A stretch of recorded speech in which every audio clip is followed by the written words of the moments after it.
pomaže Bog, draga braćo i sestre u Hristu. Čuda su moguća, samo treba verovati i izdržati. Veliko čudo Majke Božije u Siriji. Decembra 2004. Saudio Arabijac, musliman, pojavio se pred nekoliko novinskih agencija da bi ispričao sledeći neverovatan događaj koji je iskusio i koji je promenio njegov život. Ova priča je preneta preko TV-a i radio stanica, interneta i raširena u svim sredstvima informisanja širom cele Saudijske Arabije, Siriji, Palestine i sigurno u svim susednim državama. Pre nekoliko godina ovaj čovek se oženio veoma bogatom muslimankom, ali nerotkinjom. Kako su godine prolazile i uprkos svim njihovim naporima i znatnim medicinskim troškovima, sa mnogim doktorima, oni su ostali bezdetni. Njegovi roditelji su mu savetovali da se oženi drugom ženom, pošto lokalni zakon dozvoljava do 4 braka. Iako je izmoren od svega, zabrinut i slomljen, on ne prihvata roditeljski savet, nego sa svojom ženom putuje na odmor u Siriju. Tamo oni iznajmljuju auto sa vozačem koji je ujedno bio i vodič po mestima koje su planirali da posete. Kako je odmor odmicao, vozač je primetio da je Saudio arabijski par pun gorčine, patnje i žalosti.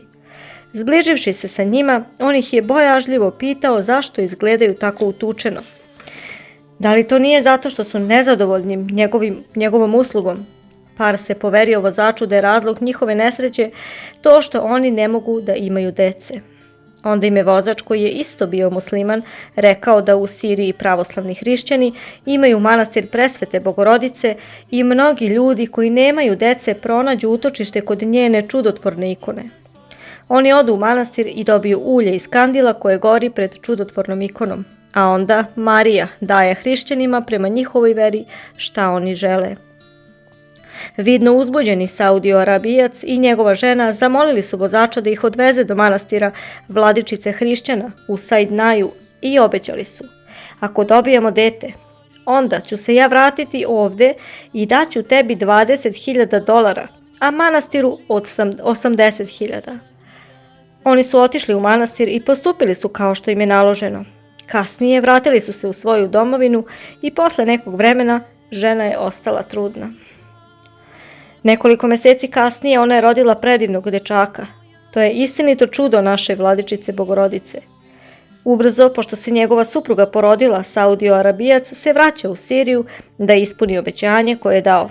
Po njegovom dolasku, on je pozvao istog vozača i zamolio da se nađu na aerodromu u Damasku.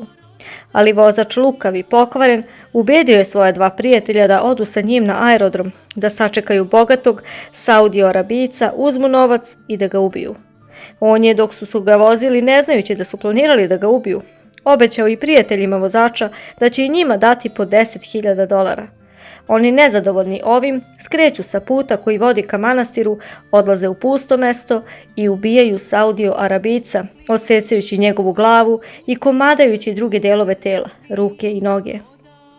Zaslepljeni strašću i savladani užasnim činom koji su upravo počinili, oni stavljaju njegove telesne ostatke u prtljažnik auta, plašeći se da ih ostave tu. Posle uzimanja njegovog novca, sata i svega što je on imao, oni traže drugo, još pustije mesto da bace telo. Na glavnom putu, na sred puta, njihov auto se gasi. 3 čoveka izlaze da utvrde zašto je motor stao. Jedan prolaznik staje da im pomogne, ali oni, uplašeni da njihov strahoviti čin ne bude otkriven, prave se da im nije potrebna nikakva pomoć. Prolaznik, odlazeći, primećuje krv kako kaplje sa zadnje strane auta i zove policiju da interveniše, jer mu je cela scena sa ova 3 čoveka izgledala sumnjivo. Policija dolazi i, ugledavši krv ispod auta i na putu, naređuje da se prtljažnik otvori. Kada su otvorili prtljažnik, gle čuda, Saudio Arabijac je izašao napolje više nego očigledno i čudesno živ, u punoj snazi, i rekao im: baš sada Presveta je završila ušivanje mog vrata. Ovde desno, pokazuje im prostor svoje Adamove jabuke, pošto je prethodno zašila moje ostale delove tela. Videći ovo, 3 kriminalca su odmah izgubila razum, poludevši. Policajci su ih priveli, a kriminalci su počeli buncati kako nije moguće da Saudio Arabijac, koga su oni ubili, odsekli glavu i ubili, opet bude živ. Saudio Arabijac je došao na kliniku da prođe ispitivanja lekara koji su potvrdili i posvedočili da su šavovi koji su sačinjeni veoma savršeni i novi, pa je to potvrdilo čudesnost događaja. Šavovi su bili, a i još su vidljivi. Kada je Saudio Arabijac izašao iz prtljažnika, on je video bukvalno sebe ponovo sastavljenog, što on neprekidno tvrdi i ispoveda, da je presveta vratila njegovo telo i vaskrsla ga uz pomoć njenog sina. Odmah posle ovoga pozvao je svoje srodnike da dođu u Siriju i oni su otišli zajedno u manastir presvete Sajdanajske i prineli molitve, hvale i slavljenja i umjesto prvobitnog dara od $80.000, kao što je obećao, dao je $800.000 presvetoj Bogorodici. Danas, kada ovaj čovjek priča detalje ovog ogromnog čuda, on počinje priču svoju sa rečima: "Kada sam bio musliman, desilo mi se ovo", što ukazuje da on više nije musliman, niti iko u njegovoj porodici. Ovo čudo je zaprepastilo cijeli arapski muslimanski svet i cijeli Bliski istok. Oživljava Gospod naš i Bog Gospod hranitelj. Amin. Sajdanska ikona presvete Bogorodice u Siriji. Sajdanajski ženski manastir roždestva presvete Bogorodice poštuje se sa osobenom slavom i uvažavanjem na istoku po čudotvornoj ikoni Božije Matere, poznatoj kao Sajdanajska Šaguri vladičnica. Jednom godišnje tu dolaze hiljade bogomoljaca, hrišćana, muhamedanaca i druza iz svih krajeva Sirije, Palestine i Egipta. Slava radi čudesa javljenih Sajdanajskom ikonom Božije Matere prenela se daleko i iza predela Sirije i Egipta. Podrobno svjedočenje o toj svetinji i čudesima i znamenjima koja su izlila od nje čuva se u Rimu, u Vatikanskoj biblioteci, na latinskom jeziku pod zaglavljem "Čudesa od ikone Prisnodjeve Marije blizu Damaska". Kada je manastir osnovan, nema istorijskih svjedočanstava. Car Justinijan je 546. godine objavio putovanje u svetu zemlju na poklonjenje hrišćanskim svetinjama Palestine. Gde se god zaustavio na putu, on je gradio crkve. Tako je u selu Sajdanajskom, u kome su se videle gole stene koje su se postepeno vezale za vrh i završavale sa visokim kamenim vencem, car Justinijan u vreme lova bio ozaren neobičnom nebeskom svetlošću koja je dolazila sa vrha tog brda. Podstican ljubopitstvom, on je prišao bliže tom mestu i video na vrhu veličanstvenu ženu u neobičnoj svetlosti. Ona mu je rekla da je po volji božanstvenog promisla on došao na to brdo i zato je dužan da tu načini obitelj kojoj će ona biti pokroviteljica. Car je naredio da se odmah gradi manastir na tom mestu ukazanom od presvete Bogorodice. Osnovavši Sajdanajsku obitelj, Justinijan je postojano imao o njoj otačko staranje. Uskoro posle osnivanja manastir je stekao takav ugled da su u njega hitali inoci iz svih krajeva Sirije, Egipta i drugih krajeva. Krajem 8. veka nastojateljnica Sajdanajskog manastira je bila prepodobna Marina koja se proslavila blagočešćem i svetošću života.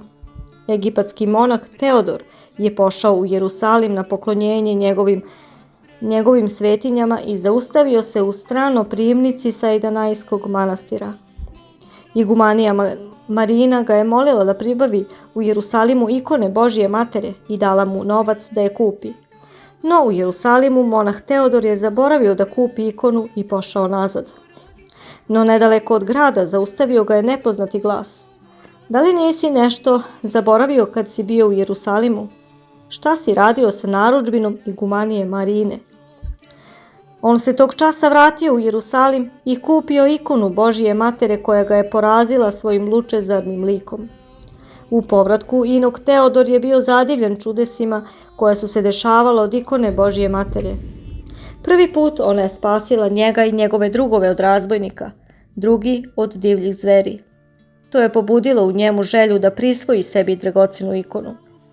Iz svetih mesta on je otišao u Akru da bi mimoišao Saidanaj i morem otplovio u Egipat, no nije uspeo ući u brod, jer se podigla veoma silna bura, da bi pogibao bio neizbežan. Savest je proradila u njemu i on je rešio da ostavi brod i da se vrati suvim putem kroz Saidanaj. Tamo je opet on odsteo u stanoprimnici Saidanajskog manastira, no tu je opet zavladala njim želja da prisvoji sebi ikonu Božije matere, koja mu je stalno pokazivala znamenje svog čudesnog milosrđa. 4 dana bio je on u Saidanaju i nije se pokazivao na oči igumaniji Marini iz bojazni da ga ona ne bi prepoznala. Rešio je da tajno ode iz manastira. Pošao je ka izlazu, no krajnje je bio udivljen, jer nikako nije mogao izaći iz manastirske ograde. Pokušao je ponovo i drugi put pred sobom je video visoku kamenu ogradu. Tada je poznao svoj prestup i raskajavši se, požurio je da uruči igumaniji Marini ikonu Bogorodice i ispričao joj sva čudesa i znamenja koja su se desila od ikone. Igumanija je sa suzama blagodarnosti proslavila Gospoda i prečistu njegovu mater. Slava čudotvorne ikone prenela se po svom hrišćanskom istoku i muhamedanskom. Hiljade bogomoljaca su počela priticati pod pokrov Matere Božije, gdje su bolni dobijali isceljenje, žalosni utehu, koji su u nevolji korisne i dušekorisne lekcije o blagočestivom životu. Svoju duhovnu veličinu manastir je stekao blagodareći mnogobrojnim znamenjima i čudesima od Saidanajske ikone Presvete Bogorodice, koja se nalazila u nevelikoj, bogato ukrašenoj kapelici na desnoj strani od manastirske crkve. Čudotvorna ikona postavlja se na istočni zid u zlatni kivot, na mramornu ploču na kojoj se vidi neveliko udubljenje u vidu tacne radi povremenog isticanja svetog mira od ikone. Iz knjige Veliča duša moja Gospoda, preveo promoprezviter Marijan Knežević. Povest o Zoji. Istinit događaj koji je potresao i k pokajanju priveo stotine građana grada Kujbiševa, danas Samara, u Sovjetskoj Rusiji godine 1956. U gradu Kujbiševu živjela je porodica blagočastiva mati i njena kćer Zoja. Uveče na Novu godinu, 31. decembra po novom kalendaru, 1956. godine, Zoja je pozvala 7 svojih drugarica i mladih ljudi na večeru sa igrankom. U toku je bio božićni post i mati je molila Zoju da ne priređuje večeru, ali je kćer istrajala na svome. Te večeri majka je otišla u crkvu da se pomoli. Gosti se beku sakupili, Zojin verenik po imenu Nikolaj još ne beše došao. Devojke i mladići podelili su se po parovima, a Zoja je ostala sama. Od dosade, mnogo ne razmišljajući, ona je skinula ikonu svetoga Nikolaja čudotvorca sa zida i rekla: "Uzet ću ovog Nikolaja i idem s njim da igram." Ne slušajući pritom svoje drugarice, koje su je savetovale da ne čini tu bogohulu. "Ako ima Boga, on će me kazniti," odgovorila je ona. Počela je da igra, okrenuli su krug 2, kad odjednom u sobi se diže neka nezamisliva huka, vihor i sinu svetlost kao munja zaslepljujuća. Veselje se pretvori u užas. Svi u strahu pobegoše iz sobe. Samo Zoja ostade da stoji sa ikonom svetog pritisnutom na grudi, skamenjena i hladna kao mramor. Nikakvi napori uskoro prispelih lekara nisu mogli da je povrate. Igle i injekcija koje su hteli da joj daju lomile su se i savijale, udarajući u mramor njenog tela. Hteli su da je prenesu u bolnicu, ali je nisu mogli sa mesta pomeriti. Noge su joj bile kao prikovane za pod. Ali srce je kucalo. Zoja je bila živa. Od tada ona više nije mogla ni da jede, ni da pije. Kada se majka vratila i vidjela šta se dogodilo, izgubila je svest i prenesena je u bolnicu iz koje se vratila za nekoliko dana. Njena vera i milosrđe u Božije, tople majčine molitve za pomilovanje nesrećne kćeri obnovile su milošću Božjom njene životne snage. Zoja je došla k sebi i sa suzama je molila za oproštaj i pomoć. Prvih dana kuća Zojina bila je okružena mnoštvom sveta, vernika koji su došli ili čak doputovali iz daleka, radoznalaca, medicinara i duhovnih lica. ali uskoro po naređenju vlasti stan je bio zatvoren za posetioce. U njemu su na smenu dežurala po 8 časova 2 milicionera. Neki od dežurnih koji su bili još mladi, 28 i 30 godina, osedeli su od užasa kada bi oko ponoći Zoja počinjala strašno da vrišti. Noćima i noćima kraj nje se molila majka. Mama, moli se u gresima, ginem. Moli se, vikala je Zoja. O svemu što se desilo izvešten je bio i patrijarh i zamoljen da se pomoli za ozdravljenje Zojino. Patrijarh je odgovorio. Ko je kaznio, taj će i da pomiluje. Od posetilaca potom su k Zoji bili pripušteni poznati profesor medicine koji je doputovao iz Moskve. On je potvrdio da kucanje srca nije prestajalo. Sveštenici pozvani na molbu majke da uzmu iz ruku Zojinih ikonu svetog Nikolaja, ali ni oni nisu mogli da izvuku ikonu iz kamenjenih ruku Zojinih. Jeromonah Serafim iz Glinske pustinje, koji je prispeo u Kujbišev na praznik roždestva Hristovog i odslužio moleban za vodoosvećenje i osvetio ikonu, zatim je rekao: sada treba čekati znamenja i u velik dan, to jeste na praznik Vaskrsenja Hristovoga. Ako ona ne uslede, znači da je blizu kraj sveta. Mitropolit Nikolaj, koji je također odslužio moleban i rekao da novo znamenje treba čekati u velik dan, ponovivši reči blagočestivog jeromonaha. Uoči praznika Blagovesti, te godine on je pao u subotu 3. nedelje Velikoga posta, došao je Zojinim čuvarima jedan blagoobrazni starac i zamolio da ga puste k Zoji. Ali dežurni milicioneri odbili su da ga puste. Došao je starac i drugog dana, ali je opet od drugih dežurnih bio odbijen. Trećega puta na sam dan Blagovesti dežurni su ga propustili. Straža ga je čula kako je umiljato rekao Zoji ulazeći. No, jesi li se umorila od stajanja? Prošlo je neko vreme, a kada je dežurna straža htjela da izvede starca, njega u sobi više nije bilo. Svi su ubeđeni da je to bio sam sveti Nikolaj. Tako je Zoja prestajala 4 meseca, 128 dana, do samoga Vaskrsa koji je te godine pao 23. aprila, 6. maja po novom kalendaru. U noć svetloga Hristovog vaskrsenja Zoja je počela naročito glasno da uzvikuje: molite se! Noćne stražare uhvatila je jeza i oni su počeli da je pitaju: zašto tako strašno vičeš? Usledio je odgovor: strašno, zemlja gori, molite se, sav svet u gresima gine, molite se. Od tog trenutka ona je oživela, u mišićima se pojavila mekoća, životnost. Konačno su je položili u postelju, ali ona je nastavila da viče i poziva sve da se mole za svet koji gine u gresima, za zemlju koja gori u svojim bezakonjima. Kako si dosad živa ostala? Ko te je hranio? Pitali su je. Golubovi su me hranili, bio je odgovor kojim je jasno objavljeno pomilovanje i oproštaj dat desnicom Gospoda Spasitelja. Gospod je Zoji oprostio grehe zastupništvom svetog ugodnika Božijeg, milostivog Nikolaja Čudotvorca, kao i zbog njenih velikih stradanja i stajanja tokom 128 dana. Sve ovo što se dogodilo toliko je potreslo žitelje Kujbiševa i njegove okoline da su se mnogi ljudi, videći čudesa, slušajući krike i molbe da se molimo za ljude koji ginu u gresima, obratili u veru. Hitali su u crkvu sa pokajanjem, nekršteni su se krštavali, koji nisu krst nosili počeli su da ga nose u ono vreme kada se za to moglo bukvalno platiti glavom. Obraćenja su bila tako masovna da u crkvama nije bilo dovoljno krstova za sve koji su ih tražili. Sa strahom i suzama molio se narod za oproštaj grehova ponavljajući Zojine reči: strašno, zemlja gori, u gresima ginemo, molite se, ljudi u bezakonjima ginu.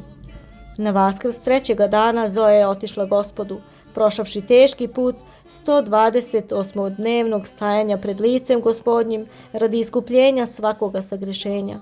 Duh Sveti sačuvao je u životu dušu njenu, vaskrsnuši je iz smrtnih grehova, da u budući večni dan vaskrsenja svih živih i mrtvih vaskrsne u telu za život večni.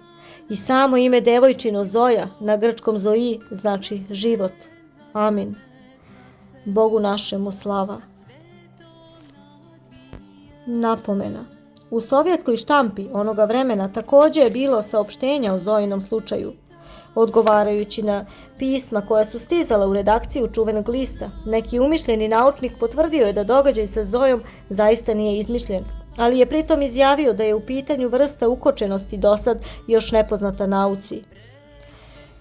Neistinost ovakve pretpostavke očigledna je, jer prvo kod ukočenosti, to jest obamrlosti, nema takve kamene otvrdlosti kože, pa zato lekari mogu bolesniku da daju injekcije.